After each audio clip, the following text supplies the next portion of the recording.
Hey everybody, welcome back to the High Performance Zone. Today we have Steve Hulk Rozenberg. And by the way, we gave him the call sign Hulk because take a look at his guns if you're watching this on YouTube. All right. But here's a guy, Gucci and Hulk, really get into what is not just business, but how you can relate back to what we learned as aviators. Hulk is a first officer on the 777. We talk about process and systems and SOPs, immediate action emergencies, but more importantly, how does that translate in your world as an entrepreneur, in your world in business, in your world in your relationships, in wealth? We talk about real estate investment. He's an expert at that, but we really dive into some mindset pieces. This is about mindset.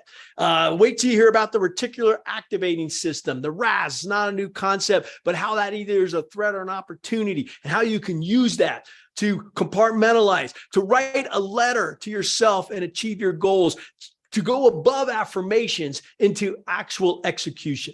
All right, I had a blast on this. Let's enjoy it with Gucci and Hulk. Ready? Hit it. Hey everybody, welcome back to the High Performance Zone. Today, I got a fellow entrepreneur who also is an aviator, and there's going to be a lot of connections back to who we are and what we do. But with that, Steve Hulk Rozenberg, welcome to the High Performance Zone. Hey, John, thanks for having me, man. Appreciate it.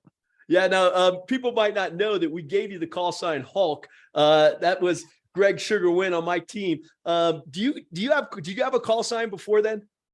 No, never did. I never flew in the military. It was all civilian coming up. Yeah. Well, let's talk about your background real quick. First off, though, before we get into the flying, which you and I, we enjoy, I want to get into the business side, man. Sure. Tell me, what are you doing now, and how did you make that transition from being a 777 first officer to this? Yeah, well, the transition was kind of dictated for me about 20 years ago after 9/11. That was when I had the illusion of having a safe, secure job as a pilot. I was second youngest person hired by a particular airline. And 2 days after is when I got my first. Really? So what age were you? What were you when you got hired? I was 25. I was 25 years old. I got hired with Continental Airlines. Second youngest person, got shipped out to Guam. I was flying all over the South Pacific, which I'm sure you probably have touched down in every now and then. But flew all over the South Pacific, Asia, Australia market. And we can go into that, but basically 9/11 is when I got my furlough notice and the illusion of the safe, secure job went away. And I realized I needed to have something else to do in case I couldn't fly a metal tube around in the sky. And so I started looking at what people did for wealth. What could I do? Because I really was only qualified to do one thing, and that was not a possibility. And so I saw a lot of people that were tied to wealth were doing real estate. And I thought, well, I don't know anything about it. All I ever wanted to do was be a pilot, but that was not going to be an option, at least for a while during furlough. So I went to that big building with books, as we call them, libraries. Nowadays it's a YouTube, but I had to get a library card and learned everything I could about real estate. Thought I was the smartest guy. I went out there to tackle the real estate world. I got lied to, ripped off, cheated on, you name it. It all happened to me, and I just kept getting back up. I got knocked down. I got up. I knocked down. And over time, I realized that I started not getting knocked down as often because I started learning. Right. And I started learning more, and I started buying properties, and I started learning ins and outs. I took that knowledge. I started a company with my business partner. And I was in what? Property management? Property management. Right? Okay, got it. To manage our properties. Really, it was self-preservation initially. I got you. And as we started growing our property management company as investors owning a lot of real estate in the Houston market, we had a lot of problems. And we hired a business coach. Coach started coaching us. We saw that guy for once a week for 7 years. And during that time frame, something kind of hit me. I am trained in some of the best systemization structures, procedures, and checklists on the planet. And all of a sudden it was like, why don't we just do what the airlines do in our company? And that was like that light bulb moment. And all of a sudden we started injecting that checklist, SOPs, expanded checklist, you name it, it was injected. And next thing you know, it started running, and it started running smoother. We became the fastest growing property management company in Texas at the time. We eventually. And what time was this? Because Texas went through a boom and a bust. So when did you get into it? So this was from 2000. We started the company in 2012, and we had a run up. Okay. And we owned property during the 2008 crash. 2012 is when we started the management company. Yeah. From that point on, we ended up selling the company. We had about 1,000 properties in 3 different cities, and we sold it to a large venture capital firm. Yeah. The reason they bought us is because they could not believe how systematized we were. Good. And how we were able to outsource and have our business run without us. Yeah. And they were like, how are you guys doing this? Now, I was still flying at that time. I still am a pilot. I fly a 777 to this day. Yeah. Because I want to, not because I have to, but I just love flying. But I was like, well. And that's with United, right? Are you on Correct. United? Yeah. Okay, cool. 777s. My buddy, my neighbor here, Chris, 777s going to the Far East. He's doing a lot of that work now. First officer, you may know him. But anyhow, let's get back to something more important here. And that is 2 main things. Reinvented yourself. And then you, I would call reverse engineered what worked at United into a company, right? So is that true? Is that what we're getting? Yeah. I think, I don't even know if it'd be reinvented or invented, because I kind of had to let go of your ego and your pride to say, you know what, I went down the wrong hole. I've got to backtrack. I have to retreat. I've got to save face and say, you know what, we're doing this wrong. And now when you're running a business, and I didn't know anything about running a business initially, but the numbers will tell you everything that you need to know, the data and the metrics, just like flying a plane. It's very clear if you know what those numbers are telling you. And the difference that I would say is when we had our business coach, he was teaching us business, not property management. So we learned how to run a business. And so people would say like, you know, how are you guys doing this? And we said, well, we're just business owners, and this is the business we own. It could be any business. It could be United, Dorito, Frito-Lay, General Motors, anything, because the businesses all run under the same chassis. And that was the methodology. It was never about us. It was always the business. We always detached ourselves from the situation. And we used a lot of things, about flying, dealing with emergencies, how to, what people call emergencies and what you and I may deem an emergency are a little different, right? Losing an engine at 40,000 feet over the Pacific, 380 people on board, is different than a vendor not paying you. I'm like, hey, tell me that analogy. Did that ever happen to you? Yeah. I've had that before actually. At 40,000 feet?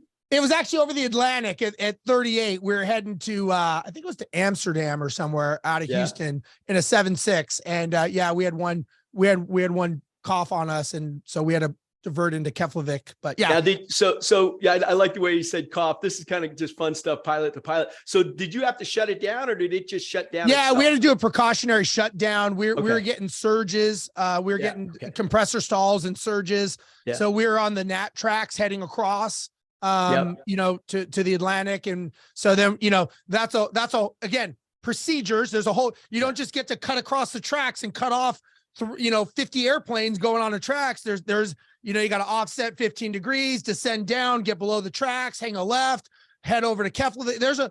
It's not this, it's funny when people have emergency, when they call an emergency, they think it's this violent thing. It's actually very methodical. We're working as a crew, we're all up there. We're identifying the problem. We're confirming it. We're taking responsibility. We're shutting it down. We're working to the solution. And I use this analogy because a lot of people in business, they're so busy blaming each other. Yeah. It's like, that's your fault. That's your fault. It's like, hey, the fucking engine is still coughing over there. We got to do something now or we're going to lose it. Yeah. And so it's like so many people get so caught up in the who's to blame. It's like, you know what? And as a pilot, we'll deal with that on the ground. Like we'll have that conversation when our feet are planted. We're not discussing it now. We're working the solution to get us all safely there. And it's a different methodology, but if so many people use that in business, how many more problems would not be catastrophized and blown out of proportion because of ego and pride? And so going back to your original question of reinventing myself, it was kind of inventing myself, taking my former life or my parallel life as a pilot and impregnating the property management company with that methodology. Yeah. Okay, so let's unpack some of this, because you said some things that are incredibly important. I'm going to get back to them. One is you talked about learning, right? So I'm interested in your learning loop, right? Yeah. How did you learn going through this process, and how are you teaching that to others? Let's just start right there. Sure. So, I'm a big believer in constant, never-ending improvement and self-development. You're either getting better or you are getting worse every single day. You're either getting fatter, you're getting skinny. So wait a minute. When you say that, you make me think of my college football coach at Navy. He used to say that on the field. And I got to be honest with you, every time he said it, it pissed me off. Not because I didn't agree with you. I didn't agree with them. Right. But he usually said it when we were getting worse, Yeah, exactly. It's never when you're better. It's like, hey, congratulations. You guys are all better today. Never that, right? No, yeah. But it was interesting. It was a trigger to say, okay, he's seeing something that maybe I'm not, or maybe I'm complacent, and I got a choice. I can either buckle down and try to get better, or I can, just get by. I hate the get by program, right?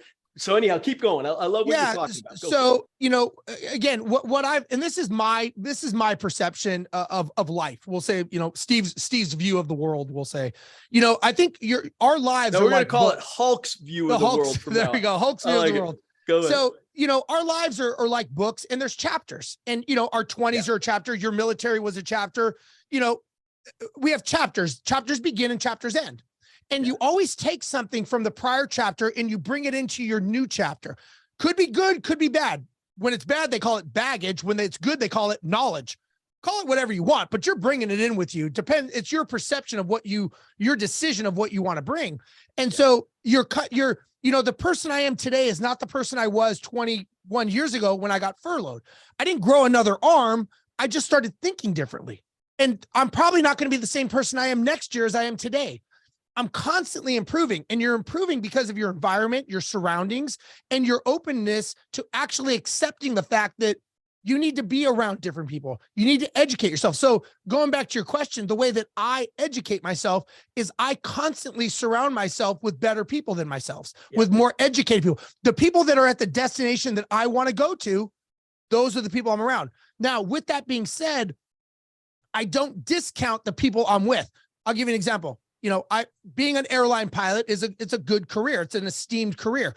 People that fly airplanes are pretty smart individuals in general. It's not that I don't hang out with them. When I'm flying an airplane, I compartmentalize myself and we're talking flying. I don't talk to them about business. Wrong crowd. When I'm at the gym, I don't talk to them about flying. Wrong crowd. So I try to and I don't know if that's good or bad, but I compartmentalize myself to the people I'm around. But when I'm flying, I want to fly the best plane I can and be the best pilot I can in that compartmentalization. Does that make sense?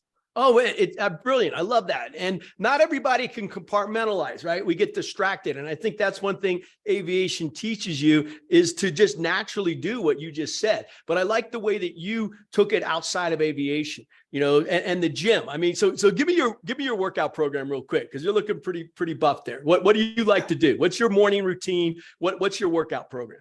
Yeah. So on a standard day, we'll say standard because there's no such thing, but on a standard day, if I'm home, and I'm just getting up, I get up at 4 a.m.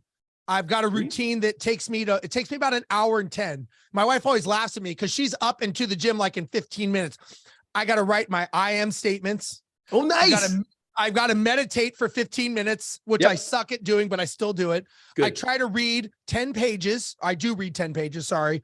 And I get my day on my calendar. I write down my non-negotiables, 3 to 5 non-negotiables that I have to get done that day. I put those on a Post-it. Everything else goes in my calendar in a segmented time. So I live in my calendar. So I try to be very regimented with my calendar. Yeah. So that takes me about an hour and 15 minutes every single day. Right. I've tried to speed it up. I just can't. I'm just not that good. I get to the gym. I leave my house at about 5:15. I'm at the gym by 5:30. I will then work out till 7:30. So I work out for 2 hours every day in a perfect world. I try not to have any coaching sessions or any podcasts or anything, at least until 8 o'clock. So I can get home, shower, ass in the seat, ready to go at 8 o'clock. And so then I'm ready to go. And then I live on my calendar. So I have an assistant. I have a virtual assistant. She controls my life and she runs my calendar and she makes sure that I am just in sync. She gives me pee breaks. She gives me time to go do what I got to do. But it's important, right? I mean, it's like flying an airplane. You know, I don't know if you've ever heard of the analogy of the dance, but there's, if you never heard of it? No, go for it. Tell me. All right. So that's my workout. So I work out every day when and I'll put a pin in the dance for a second, but when I travel, and I was talking to Sugar about this, when I travel, nothing changes. When I land, I go to the gym, and people are like, man, I don't know how you can go to the gym. I'm like, I don't know how you can't. Right. There's a better question. Why can't you? You can. Prioritization, right? What's important in your life? Exactly. You choose not to. Just say it's not a priority for me to be healthy. Different priority. Like, I'm fine with that, but don't tell me you can't go, because that's BS. Like, am I supposed to make you feel better and go, oh, it's okay? No, I'm sorry. I just don't accept that, right? I mean, I'll fly a red eye all night long. I will land, and my clothes are in my car. I'm prepared, and I go right to the gym. Yeah. It's not rocket science. It's just consistency.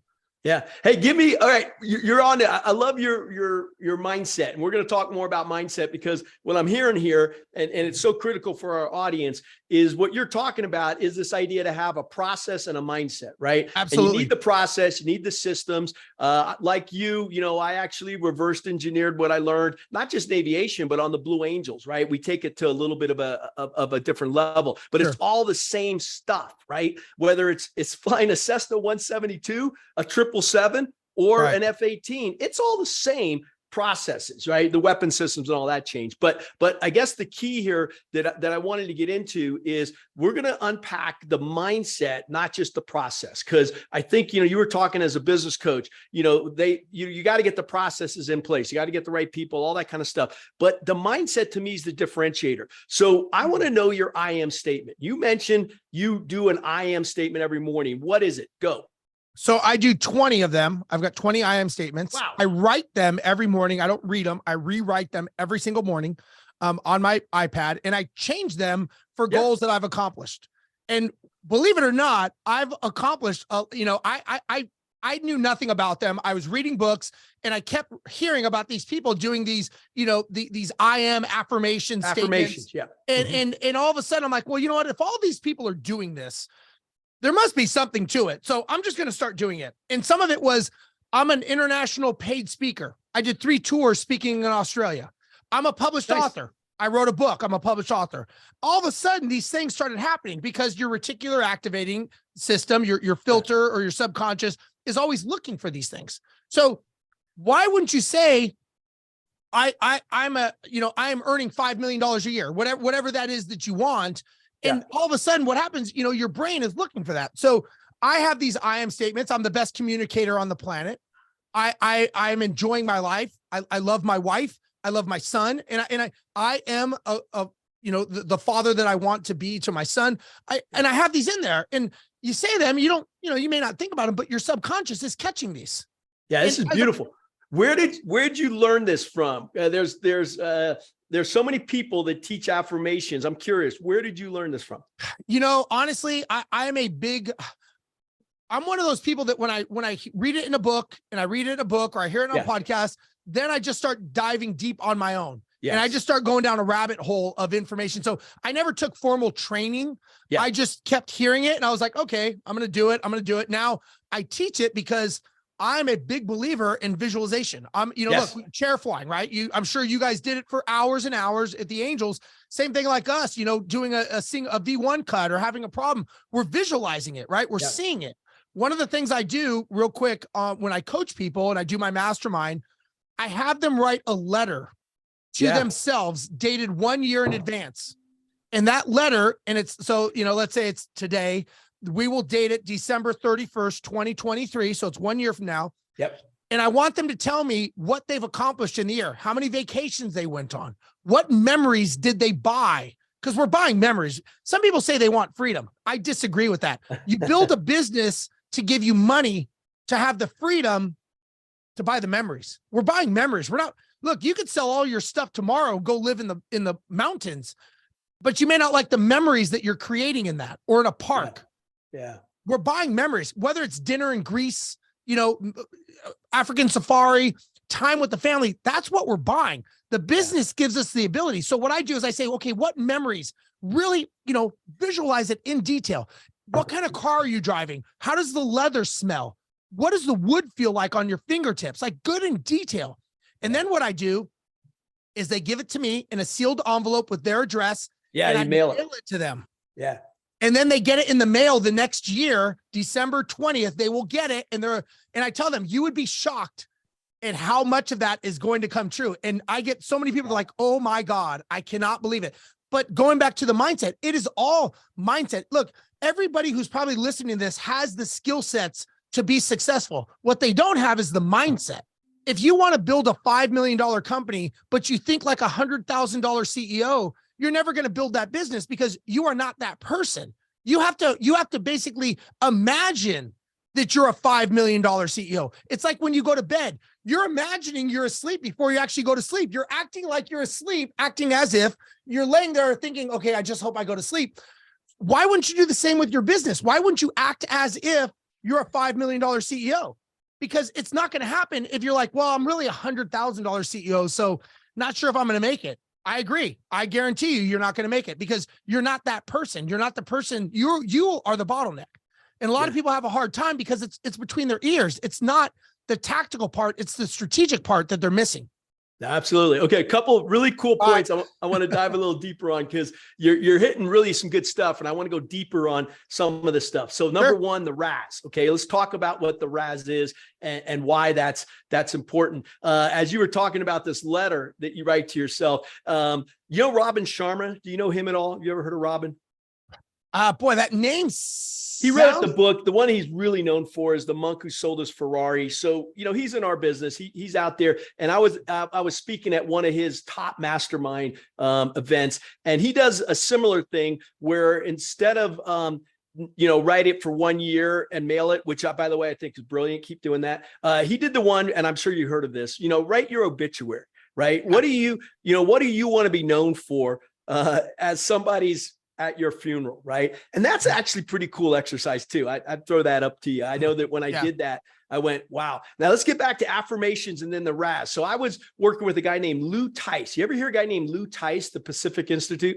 No, have not. Okay, this guy was cutting edge. Martin Singelman. So all of this positive psychology, a lot of the stuff that we're talking about here, it started getting big in the 90s, right? Yeah. And this guy, Lou Tice, was kind of one of the front runners. And Lou and I spent about 6 months together, really brilliant guy. And he talked about this affirmations, right? And so what I want to say to everybody is these things can work if you believe them, all right? Absolutely. And yeah, there you go. Right. Go ahead. Talk to me there, Steve. The difference between just saying I am blank and not believing it versus believing. Let's talk about the belief that's required.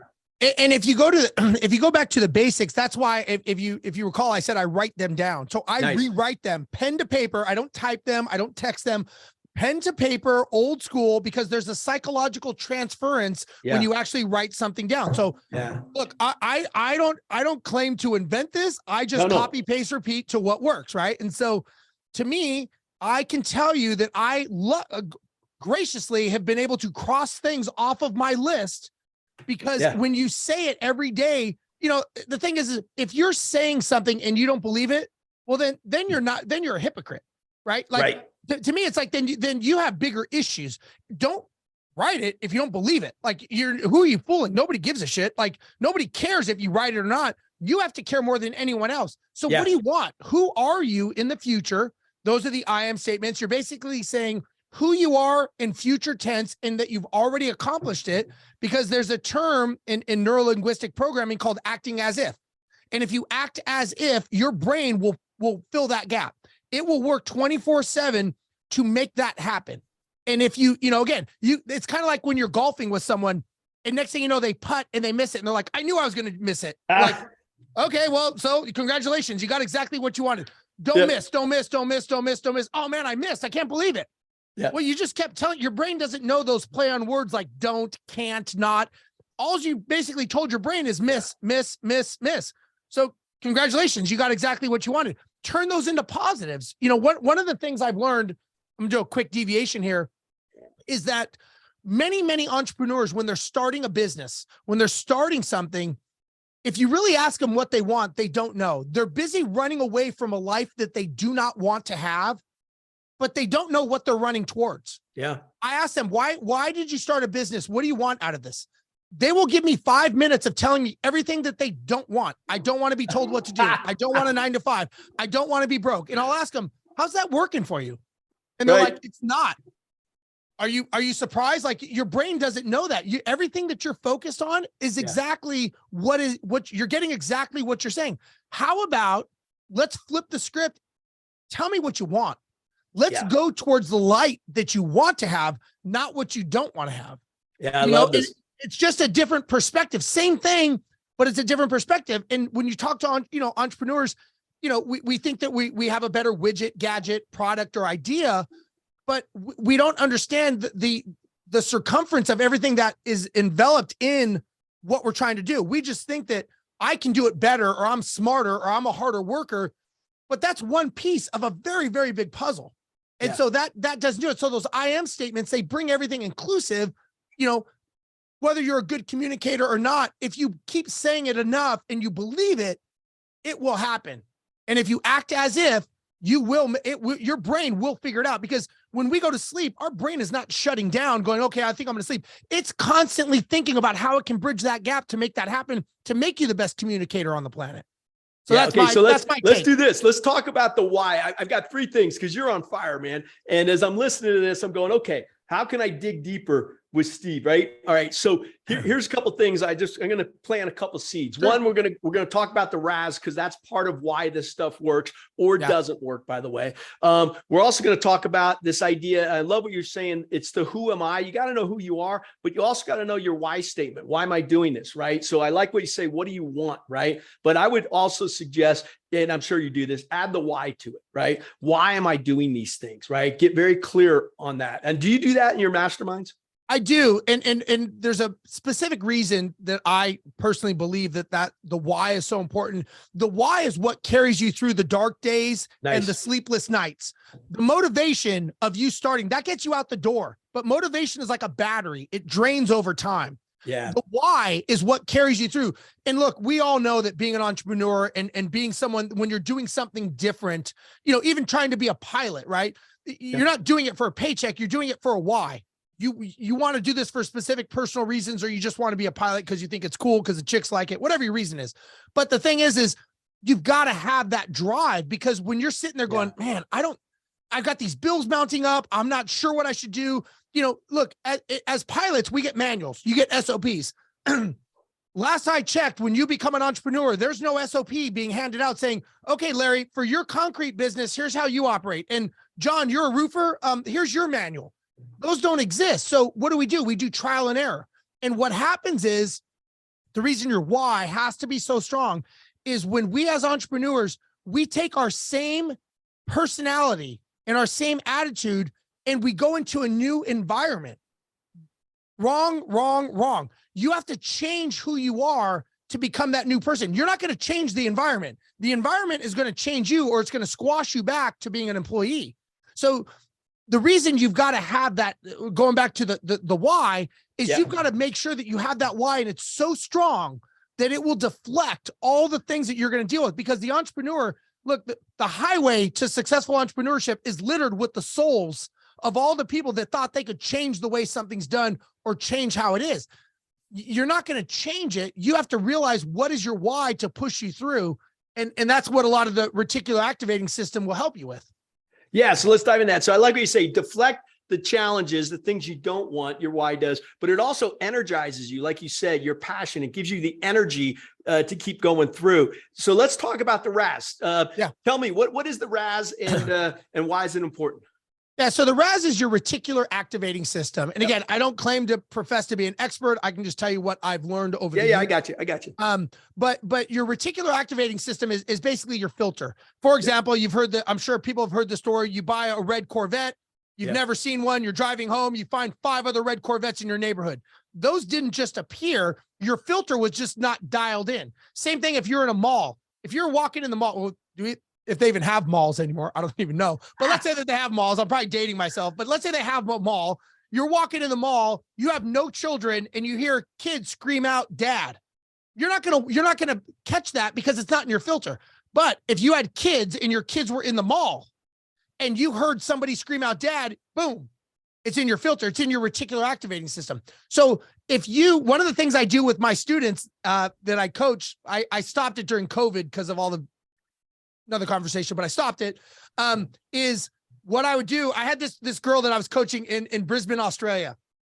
And I said, if money was no object and you could buy any kind of car you want, what would it be?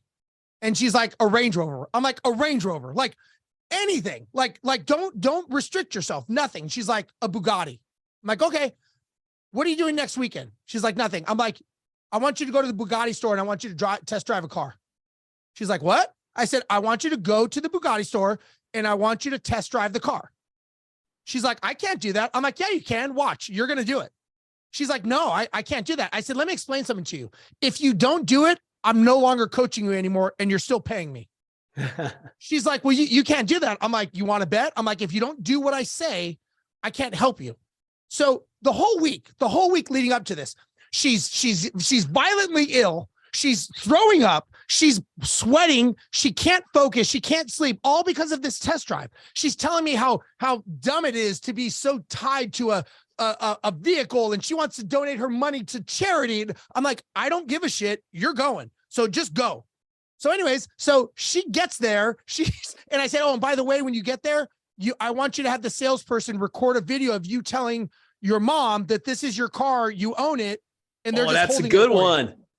Good one. She's like, I can't even, she's like, I think I'm going to throw up. I'm like, go. I don't care. Throw up and then go. It's fine. Nobody cares. Throw up in the bushes. So she goes there. She does exactly what I tell her. She is like so excited. She calls me out. She's like, oh my God, I cannot believe that I just did that. She's so excited. I said, no, I want you to think about something. What you did is you just drove 4 wheels and an engine. That's all it was. That's all it was. But it represented something to you, but now it's tangible. Now you can actually reach it. Now you know it's not insurmountable. And so the next week, she's like, oh my God, I've seen 4 Bugattis in Brisbane and I've never seen any before. Shocker. And I'm like, you ever think of getting a boat? So next weekend, I made her go to the yacht convention or yacht show or whatever. She did that. So now she's understanding. She's like, okay, there's a lot of zeros, but they're nothing different than what I could do. I'm like, exactly. Now your RAS is set to that. And so that's how important your filter is it puts things that are unachievable to be obtainable. And I think that's something that as kids, we have no problem with that. As a little kid, you can be whatever you want to be. You want to be a Blue Angel. You want to be an astronaut. You want to be a president. You can be an Olympic athlete, whatever you want, you can do it. But at some point, as we get older, they would go, Steve, you can't be a Blue Angel. Like, you're kidding. Like, no, it's not going to happen. Oh, you want to start a business? Are you crazy? Do you know how hard it is to start a business? Blah, blah, blah. So where is it that all of a sudden we were able to achieve anything with our filter? And now we're told it's dumb when all of a sudden we want to achieve something that is maybe something that other people couldn't do. So we limit our reticular activating system. We limit our filter based on the perception of other people who've never done it. And I don't know why it's as a society, we do that. We're like crabs, bringing them back in the bucket, but it's sad that we will let our dreams, the cemetery is full of dreams that never happened. Yeah. I think that that's a sad state that we let that happen and we don't let our imaginations, our RAS, our filter go to where we want it to go. Well, I think that's a good tie back to what you said early on in this podcast, which is who you surround yourself matters, right? And you want to surround yourself with others who, like if it's business, surround yourself with people who've been successful in business. I thought it's hilarious. You said you don't talk to pilots about business because I've got a lot of pilot friends, airlines, and I know you guys got a lot of time in the cockpit, man. It's all autopilot. You're just hanging out, right? And so I'd be surprised. Tell me, what are those conversations like? What are most of your conversations like going across the pond? Well, after everybody starts bitching about the union. Yeah. So that's the first, the union, the company, the this, that, the standard stuff, the schedules that are not as good as they were, all that. Where's the aircraft going next month and the bids and all that. For me, a lot of times, flying, it's a pretty small 777 base. So we all kind of know each other and I'm where are you based out of? I'm based out of Houston. Okay. Got it. So and that's where you live. That's where I live. Yeah. Yeah. Born and raised in Los Angeles, but live in Houston now. Yeah. What part of Houston? It's in the Northwest. It's called Spring area. It's Northwest Houston. Got it. That's a nice area. Yeah. I like it. Yeah. It's not bad. It's a little high rent district. It's not bad. So what's interesting is, you know, I'm pretty senior, so you're going to fly with people of equal seniority. So, you know, I do mostly Tokyos or Amsterdams. I go to Buenos Aires in a couple days. So I kind of fly with the same people. So people kind of know, they're like, oh, are you that guy? You know? And I'm like, I don't know if I'm that guy. What is that guy? Are you that guy that, are you that guy that speaks on stages and does business? And I'm like, I'm a guy. I don't know if there's several of us, and, you know, we go in the conversation. So then they'll start asking me about business, or, you know, I did a long run with real estate. So they'll ask me about investing in real estate, and, you know, then it'll go into some sideways of crypto or some weird conversation. But normally that's how it normally starts. And then what's funny though, is they don't really like my answers when I answer them, because they kind of wanted me to give them the easy answer, and there is no easy answer in business, and there's no shortcut. And so when I start telling them what they need to do, they're like, oh yeah, I'm not doing all that. I'm like, right. Okay. Like, I didn't bring it up. You did. You asked me, I gave you the answer. If you don't like the answer, I get it, but you asked me. So it's always it's like this whole rhythm that happens, like a dance, right? I bet. Okay. Now, but by the way, I ski a lot. I'm in Sun Valley, and I go up the chairlift, and I'm with a, you know, pilot friend. We'll start shooting the shit. It's the exact same sequence you said. It's funny because military's different. You know, you're not worried about the union. You're not worried about these kinds of things. But what's interesting is a couple things, because we're having fun here. Back to the RAS. Oh no, I got one more pilot question. Okay, and this is going to be so basic, but how much are you guys on autopilot? So every time I land in a 777 or and I fly, you know, over 300 times a year in the back seat, right? I swear, I think you guys are on auto the whole freaking way. Okay. Is that true or not? As far as I'm concerned, it is for me. So what we normally do is when we're climbing out, you know, normally like 3,000-4,000 feet after the fun's over, then we just put on the autopilot. Now, sometimes you'll fly with the guy that wants to fly it up all the way to altitude, and you're like, dude, because what happens is when one guy's flying, the other guy's got to work he's got to work the mode control panel and the radios, and so he's making it harder for you. So if you're in a congested traffic area, and you know, we're working the FMC, and they're clearing us the fixes, and we're giving us altitudes, and he's just flying along. Right, you're like, dude, are you gonna help? You know, like I could use a little. So it's kind of like we like, oh, really? You're going to fly it the whole time? Like, if you're going to do that, then just take it the whole way, you know? So normally within probably, I would say 5 minutes to 7 minutes, it's on the auto throttles are on all the time. No, they're great. Autopilot gets kicked on. We'll normally run that all the way down to intercepting the glide slope, or, you know, 1,000 to 2,000 feet. If it's clear, we can see everything. Okay. Now I'm going to click it off, and now I'm going to fly it in. So it's just the first phase, beginning phase and ending phase really is when we're hand flying it. Yeah, that's, you know, it's not top secret. That's just the way it is. And if you're in the back seat, you can tell, because I can tell when someone's, you can feel it shaking a little bit. And if someone's hand flying it, it's they're hand fisting it, right? They're not as good, at least as the autopilot. Smooth. Yeah, it's not auto correcting. You know, you've got the rudder control and all that stuff. In reality, the company wants you to keep it on the autopilot because we're free to look out at traffic. It's safer. It's you know, that's a degradation of control that our mind is now splitting between manipulating the flight mode computer, the radios, looking out for traffic. You know, we just added another complication to the thing, as opposed to going, okay, that's done. We're just monitoring that, and we're doing everything else. So that's the answer.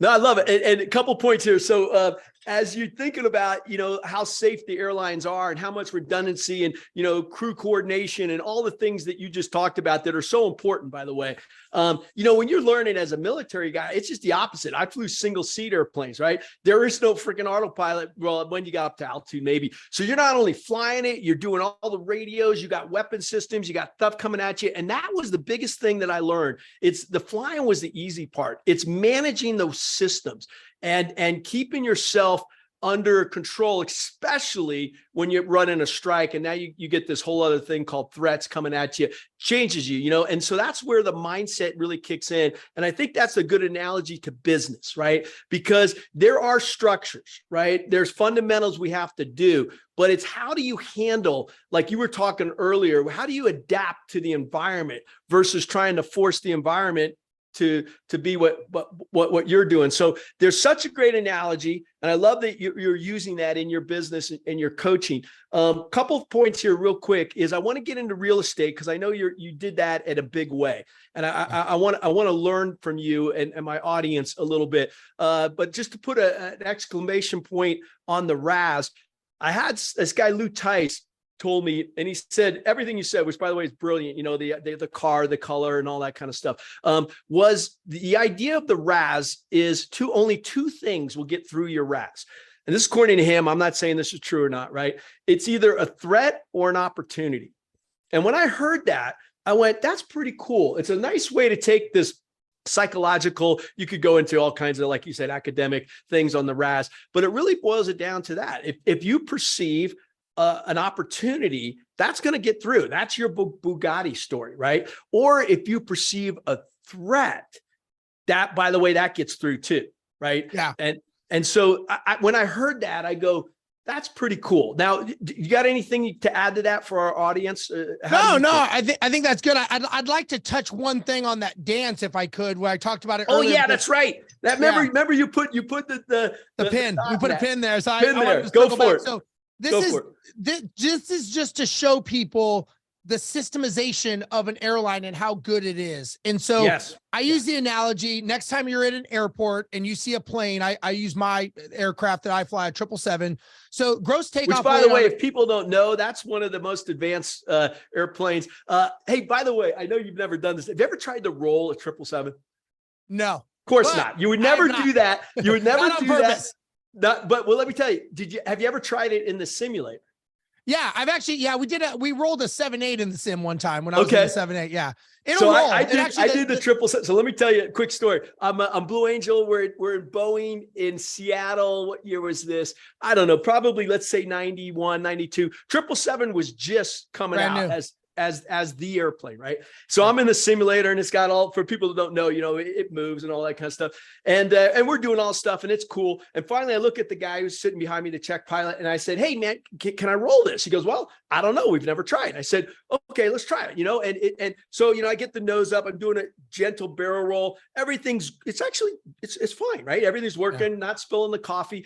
And then all of a sudden, I'm nose low. And all of a sudden, the whole simulator, it shutters, you get the red lights.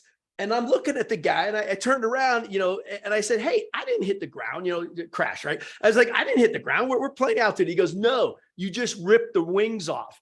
And I went, oh, that's right. These big jets, in a fighter, I can dump my nose and I'm fine. But in a big airplane, no, you're gonna hit red. Well, when we did it, we kind of got it going. And so we kind of started rocking it, and then we just kept getting it more and more, and then we were able to flip it. But the Sims don't like it. That's a big issue. It's not meant to do it. But okay. So cool story. That's a Gucci Hulk story. So you were about to say something. I think it cut you off. Yeah, the dance. Yeah. So next time an entrepreneur, anybody is at the airport, you see an airplane coming to the gate, right? 777, holds 380 people, 775,000 pound gross takeoff weight. It's like an apartment complex with wings, right? This thing's coming up to the gate. You've got 380 people getting off. You've got all of their bags and all of their luggage and cargo getting offloaded, getting dispersed everywhere around the world that it needs to go. You've got cleaners cleaning the aircraft. You have catering, restocking it. The flight attendants, they're in the back and they're doing all their safety checks. Maintenance is walking around the plane, wheels, tires, oil, all the crap that they got to do. Pilots, we're up front. We're doing all of our safety of flight checks, weather, data, all this stuff, loading the flight control computer and everything. Fueler, so this plane holds 230,000 pounds of fuel. Takes about an hour to fuel it. So they're hooking up these fuel lines. They're fueling it. Passengers get back on the plane. All of their bags get loaded. And within 1 hour, this aircraft pushes back, and not one of us had to talk to anyone else to know we all did our job. That is a perfect system. 24 hours. I don't care if I'm in Tokyo, Sydney, LA, Boise, Idaho, London. This happens 24 hours a day. Every single second, this system is working. Think about that. Now, if the fueler doesn't do his job, it doesn't matter what kind of pilot I am, I'm not making it. So we have to have systems and cross-checking our systems, but we don't need to talk to each other. Think if people could make their business run that smooth. Because you don't look, we do this all, you go anywhere in the world. I can be in Lagos, Nigeria, Rio de Janeiro. It's not like these are, super complex roles, but they all have to be done perfectly. And the system double checks and cross checks everything to make sure it's done. If you could build your business, and that's what I show people. I show people how to make their businesses run on systems and procedures, not people and issues. Because that's how you build a scalable model that runs without you. And so that's the dance. So my question to people is, what's your dance? Everyone has one in their business. It could be a mosh pit. It could be it could be a rave. It could be a tango, but what is it? And chances are we all know what the answer is, and it's probably not a good answer, but it's a way to look at how you can build your business. You look at the airlines and you're like, wow, that really is a good system. So that's kind of where that's how I built my business. And that's what I show people. Okay. So let's do that. Let's go into number one, your mastermind. So talk to me about a mastermind. So you say you show people, how do you do it? You got a mastermind coming up, right? What do you do? Yeah, so it's a 3-day mastermind. I do it in a mansion setting for specific reasons. And what I do is I bring in very high level speakers and like Brad Lee. I had the Iron Cowboy. I had Nick Saban's mindset coach. His name is Dr. Kevin Elko. So these guys come in and they basically, for their roles, what we're doing is we're basically breaking down who you are and rebuilding you to have a business model set up to run to create that generational wealth. And so a lot of it is the mental side. You have to reprogram who you are, because again, there's no manual. And so for 3 days, this is a working mastermind. This is not sitting in a seminar. You are getting stuff done. You are walking out with a blueprint of your next 90 days of actionable items. And this is what I do. The reason I do it is in a mansion is I want you to see what your life will be like when you have a successful business that's running without you. This is what your life could exist like. 5-star hotels, 5-star dining, everything top notch, because I want you to visualize this is going to be my life. If I did it in a Holiday Inn, basement, hey, you're going to be a multimillionaire, successful. It's like, this is what it looks like. I don't know if I want this. So the setting and environment is very, very important when you're trying to visualize, as you know that. So I do these masterminds. I only do it with 15 to maybe 20 people. It's very select. You have to be approved to get in because I want to make sure I can help you. If I can't help you, it doesn't make sense. After you leave, you get 1 year of unlimited, unfiltered access to me. So because look, it's like going into the simulator, doing a couple training sessions and then going, good luck. And you're going, I think 13 years ago, I did a V1 cut, but I'm not really sure how that went. It's repetition. So when you leave the mastermind, you need to have someone holding you accountable to make sure you're getting all the things done that you promised you were going to do in the mastermind. So that's why I give myself to my students unlimited access, which is why I keep it small. And what's it cost? What does if they didn't want to go right now, what would it cost? It would be $50,000. All right. So you get 50 grand. Okay. Yep, 50 grand. And it's unlimited access to me for a year. It's, hanging out with Brad Lee and some of these other people, high-level coaches, high-level people. And it's really changing who you are. And you're becoming that community. You're mixing with other high-level entrepreneurs to make sure that you are operating as the responsibility. It's like, as a pilot, I have a responsibility to be the best I could be because I got 380 people behind me. When I have an engine on fire or I have a V1 cut or smoke in the cabin, they're not saying, I wonder if this guy knows what he's doing. I'll give you an example. When you think about it, when people get on the airplane, what do? Passengers. They turn right. They sit down, they buckle up, they put their earbuds on. They don't care. Not a care in the world. What they never do is they never turn left. Yeah. Left is where we sit. They don't know me. They've never met me, but they trust me. And they trust me with their lives and their families' lives. Why do they trust me, but they don't trust the employees that they interviewed, hired, and trained? but they trust me.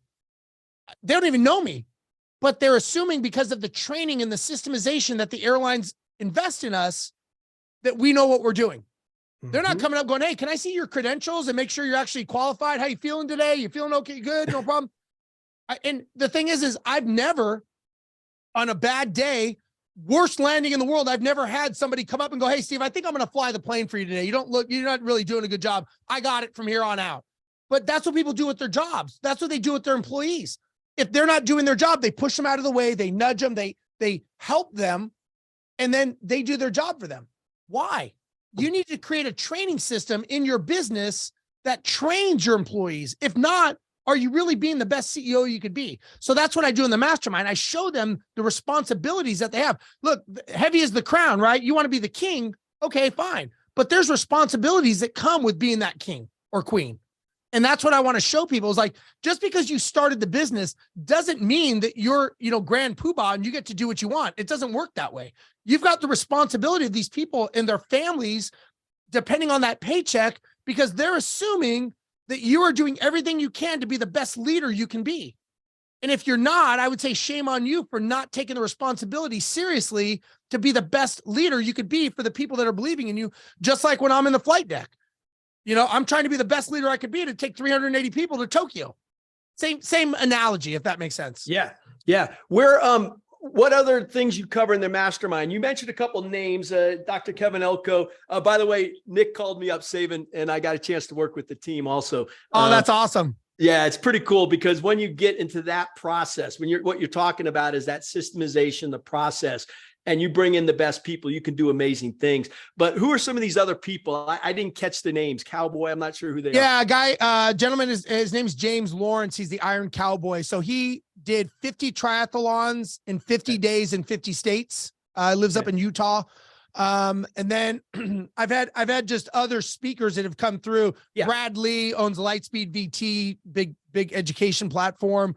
But these are not only just, they're not just entrepreneurs. They're entrepreneurs, but they have different spins on it. Like Kevin Elko, he coaches the Jacksonville Jaguars, Belichick, Saban.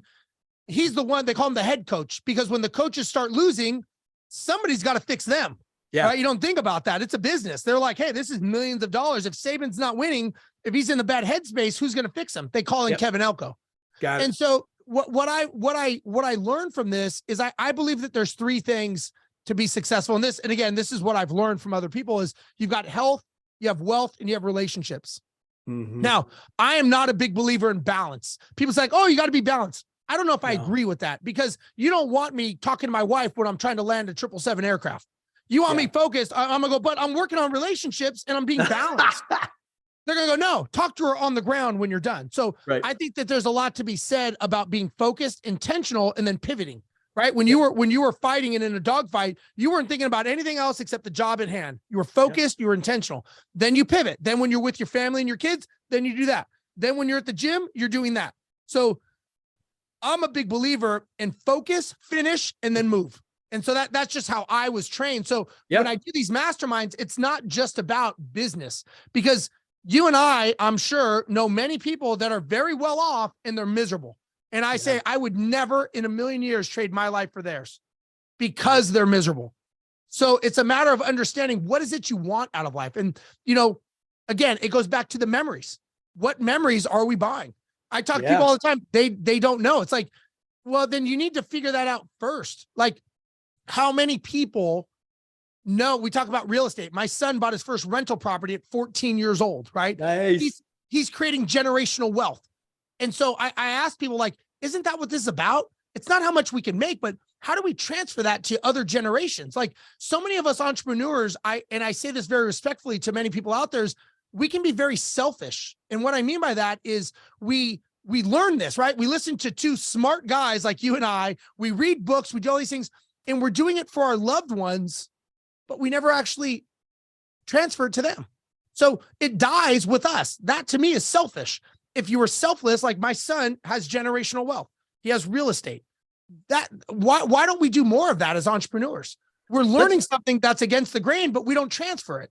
No, I'm with you 100%. So let's dive into real estate, because your expertise, you started I guess, being an airline pilot, 9/11 hits, you're furloughed, and boom. So talk to me about real estate right now. Don't go through the whole story, but what should someone be doing right now if they want to invest in real estate? I would say two things that you should do right now. Number one is figure out your end goal, your final, what does that look like? And how does real estate play a part of that? And number two, educate yourself. So many people are ready, shoot, aim, right? They go out there and they buy a house and now they're like, Steve, I have this house. What should I do with it? I'm like, well, why'd you buy this house? I don't know. Well, don't you think you should have thought of that before you put all that money? Oh, I didn't know. So it's because of laziness and greediness. Those are the two reasons people fail. If you want to be successful, educate yourself first before you make that move. It's like slowing down to speed up, and make sure that whatever you're doing is tied to that end goal.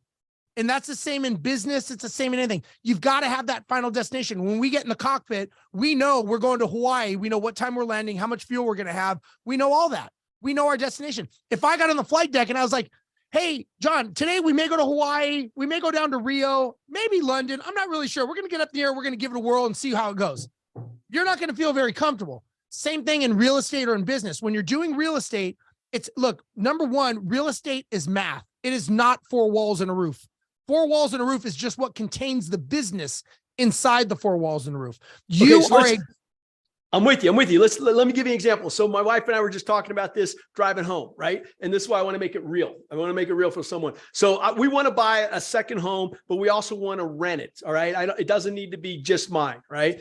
So how fast can I depreciate that? What should I be thinking about when I quote, buy a second home that I'm also going to only live in less than 6 months a year? What should I be thinking about?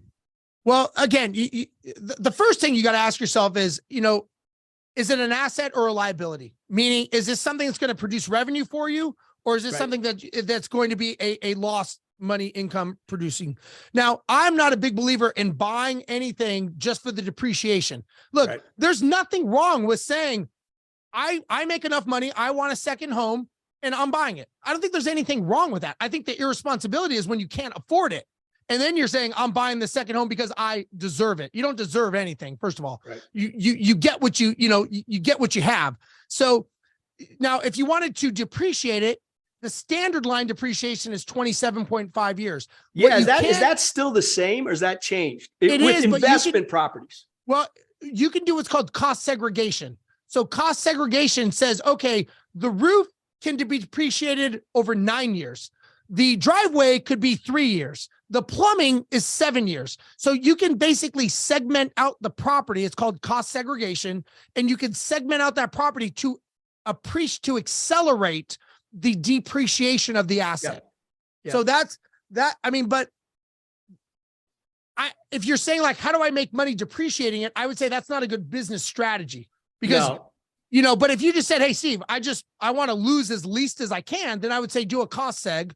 A CPA will come in, they will analyze the property, they'll do the cost seg, and it'll save you, it'll put some brakes on the descent, basically. It'll slow the descent down a little bit than just doing 27.5 and milking it out. You'll be able to accelerate it to offset the losses. How about, how about investment properties like apartment buildings, big stuff, where they depreciate it a lot and it can cover your other income that you're making somewhere else? Yeah. So you get what's called phantom loss. The basic phantom loss. And again, that's just, let's say, for example, for ease of use, you've got a property and it costs $10,000 to repair something in it. And that's what's called CapEx, capital expense. And all of a sudden you're saying, okay, I took a $10,000 hit. Let me just put a disclaimer. I'm not an accountant. I don't claim to be. I'm not giving tax advice. I could be way off. I don't think I am, but I could be. So talk to your accountant in your state and whatever, blah. That's my disclaimer. Yeah. So if you do this, if you said, okay, I had a $10,000 loss, and let's say you're a W-2 or you're a wage earner, you can take that $10,000 and that gets offset from your income. So if you make $100,000 a year, now on paper, it's a phantom loss. So you made $90,000 a year. Yeah. So it can bring down your taxable income, basically. Yeah, that's what I was getting at, just for people to be aware that's a strategy. I'm not saying it's a great one either. Hey, let's do this. I know you've been cranking, brother. Thank you. I want to wrap this up. I want to do a debrief with you. And I want to wrap it with two things, okay? And that is, what in your life you've learned from so many people. And by the way, I love the way you articulate knowledge from others and just put it through your filter and your RAS and make it useful for others. Give me, what do you live your life by? What are one or two quotes, sayings, just mantras that you like to live your life by? I would say the first one is nobody cares, do it anyways. And I don't know where I heard that, if I made it, I don't know, but that's my thing. Like, nobody cares, do it anyways. Hey, how you doing? I'm having a bad day. I don't think I'm going to go to the gym. I don't care. Go anyways. Hey, I'm not sure if I should do this. I don't care. Do it anyways. Like, you don't do it because you want to, you do it because that's what you're supposed to do. You do it anyway. So that's the one thing. The other thing is, I have learned, and it's hard, it's not easy, but you've got to learn how to fail fast, fail often, and get back up. You know, we tend to define our successes or who we are on our successes, but our success is really defined by our failures. We will learn more from our failures than any success. I know personally that's for me, and that's most people. So you've got to be willing to let go of that ego, let go of that pride, and kind of say, okay, you know what? I'm the emperor has no clothes. I'm willing to do this, and I'm going to fail. And one of my coaches, I'll give you one more. He said, I asked him, I said, how do you do everything that you do? He had 11 businesses. And he said, you know what? I say no more than I say yes. He said, until you start doing that, nobody will ever respect you or your time. And I was like, wow. I go, well, that's easy for you to say. You've got 11 business. You're this multimillionaire. He goes, I never was until I started saying no. And I thought that's interesting. Yeah, that's huge. I love that. That's a great takeaway. And then to wrap on gratitude, I think gratitude is such a powerful, we talked about a lot of tools, whether it's the affirmations, the IMs, the processes, the SOPs, but let's talk about gratitude real quick. And I want to end on, first off, I want to say, how does gratitude play into your coaching? Man, I'll tell you what, I am the biggest believer that you get back what you give out. Yeah. Number one, I am very, very respectful of anybody who commits their time, because that's the one thing we do not get back. And it's the one thing that most people waste the most of. But I respect it. And I am always so thankful. I'm that guy. I have learned, Brad Lee taught this to me. He said, Steve, the more hands you shake, the more money you will make. He said, you need to be the best thing you could do in life is be a connector. He said, you connect people, you will be successful. I didn't really understood what he meant. But as I've evolved and my Rolodex of people has gotten bigger, and I can make a text message between someone and make a connection happen, and I've helped two people out, everyone is happy. And I'm very selective with how I do that. But I've learned that the more that you are respectful and reciprocating and not closed off, and more of an abundance mindset and thankful, some people tell me, they're like, I can't believe you just had an hour conversation with me. I just sent you a message on Instagram. I'm like, well, you took the time. I'm not better than you. If I have the time and I can do it, I will talk to you. If not, then I'll say I can't, I'm busy. But I just think it's a matter of being respectful and giving back as much, because I didn't have that in the beginning. I had to go seek it out. And that goes back to the selfless part of who we are. So I'm a big believer in gratitude, and I am a big believer in giving back as much as I can to people. And how do you do that? Tell me how you do it. I'm probably over generous with my time. I coach a lot. There's several people that I coach for free. And I hate to say it on the radio, or on the podcast but I tell people, you know what, if you need it that bad and you're willing to do what I say, every time I say it, I will help you. The day you don't do it will be the last day you hear from me. Very simple. You want my help? I will help you. But you don't let those negative thoughts get in your head. So I help a lot of people. I help kids. I have people say, hey, could you talk to my son? Could you talk, about working out or whatever it is. Absolutely. I just think I think that's the purpose we're here for. I don't think we're here for the purpose of hoarding our knowledge or hoarding our information. I don't think that's the way to success. I think that's the way to being a hermit and not having anyone around you. And I just don't believe in that model. No, I'm with you 100%. I love what you mentioned about you're working out. Somebody's talking to you. Hey, my son or daughter could use this, and bam, you spend the time. So fulfilling too, right? You fulfilled yourself in the heart. I've got one of my core values is give, learn, grow, give. but it's give first, give often, right? And so I think we just nailed it, right? You got to give first, and then all these other things kick in. Hey, I want to, two things. Where can people, if they want to go to your mastermind, if they want to connect with you, what's the best way? Yeah, probably the best way is if you go to my website, it's steverozenberg.com, ROZENBERG.com, or any of the social media channels, Instagram, Facebook. If you want to see where I travel and fly, just follow me on social media. You'll see all the places that I go to, and you'll be able to see everything. But, you know, again, I'm pretty easy to find. If you want to get a hold of me, you'll be able to get a hold of me. Right. Hey, and I love that idea of couple different ways. Go to the website. That's got the most knowledge.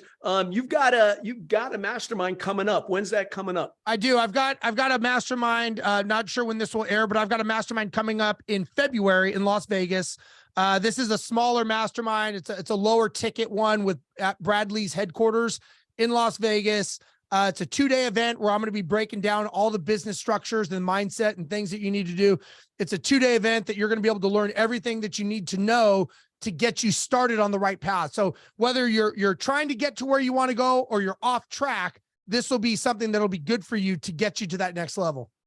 And people can find that on your website? Yeah, they go to my website, steverozenberg.com. They can see all about my masterminds and all my events and venues that I do. And that's kind of the best place because it obviously changes all the time. And you got a lot going on, different tiers. How much does that one cost if someone's thinking about it? $1,497. So it's a low ticket. It's good value. Again, it's more of a volume, probably 50, 60 people there. Not a lot, enough for me to be able to engage and have conversations, but also enough to get enough people there to make it worth everyone's while. And this is you? Are you bringing in others too? Just me. This is just me. I may get Bradley to pop his head in, but I can normally carry the room for 2 days with all my, airline and knowledge and systems. I know you can. No doubt, brother. Hey, listen, I want to end with a glad to be here statement. I'm going to go first and then you get to finish up. Okay. And send everybody off. I just want to say thank you, brother. Man, I love your energy. I love your passion. I love that you've actually done it. You're not just talking about it. You've done it. And at the same time, you're making a difference in people's lives. You want to share that with others. So love your programs, love your mindset. With that, I just want to say thanks for spending the time. We'll keep in touch. And I feel very fortunate to have this time with you, and hopefully people learned a lot. So I'll end with thank you and glad to be here. Over to you. Why are you glad to be here? Well, first of all, thank you for having me on. And I hope I was able to impart some wisdom and some knowledge on your viewers and listeners. And I think it's important that we realize we don't always have the answers. And sometimes it can come in the form of a conversation. It can come in the form of one word or meeting someone, shaking someone's hand. But I think we have to realize that there is a higher power out there that's guiding us, whether we know it or not, it's going. And I think at the end of the day, you and I meeting, I don't think anything happens by chance. That's my opinion. I think everything happens for a reason. You and I meeting, maybe doing something in the future, whatever it may be. There's a track for all of us. Everyone's on a track, right? That's my feeling. I'm not a very, religious, spiritual person. That's just what I think. And it's held true. And the fact that you had me on, I appreciate it. Hopefully I was able to give you some insight that maybe you didn't think of, as well as the listeners. And they'll be able to take that and they'll be able to parlay that, personalize it, and go to the next level. And I really enjoy, giving my perspective of the world, according to Steve, out there to the world so that people can learn just a different way of looking at it. It's not right. It's not wrong. It's just a different angle. It's the same thing we're looking at just from a different angle. And that's what it's about. And it's hopefully I was able to teach some people about business, about real estate, and more importantly, about mindset to be better every single day doing what they need to do. So I'm glad to be here. I really appreciate you having me and let me be a part of this. And I hope I delivered what was promised. You rocked it, buddy. And in fact, it's not Steve anymore. It's Hulk. There we go. That's what right. I want. Hulk, you're the man. Thank you very much. Brother. Glad to be here, brother. Thank you.